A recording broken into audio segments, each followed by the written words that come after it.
Bllokohen 5.2 ton turshi me metale të rënda dhe pesticide të ndaluara. Çfarë po konsumojnë qytetarët? Një alarm serioz për sigurinë ushqimore ngre pikpyetje të forta mbi produktet që përfundojnë në tryezat tona çdo ditë.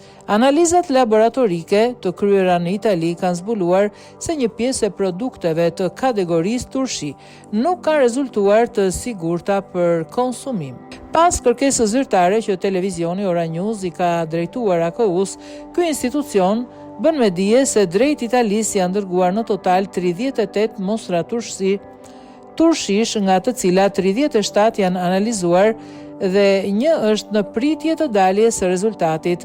4 mostra kanë dalë jo konform me standardet e sigurisë ushqimore.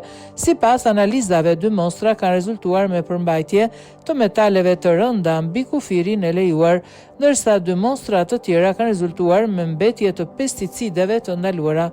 Kjo do të thotë se tek ne një pjesë të produkteve të testuara janë gjetur substanca që sipas standardeve nuk duhet të jenë fare në ushqim ose nuk duhet të jenë në këto nivele.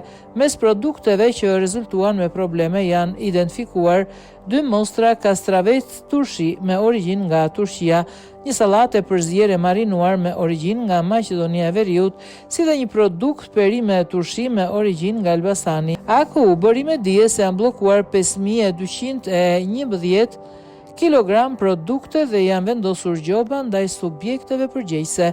Në lidhje me këtë rast, i është kërkuar këtij institucioni të vërë në dispozicion emra tregtar dhe foto të etiketës së produkteve që kanë dalë me probleme.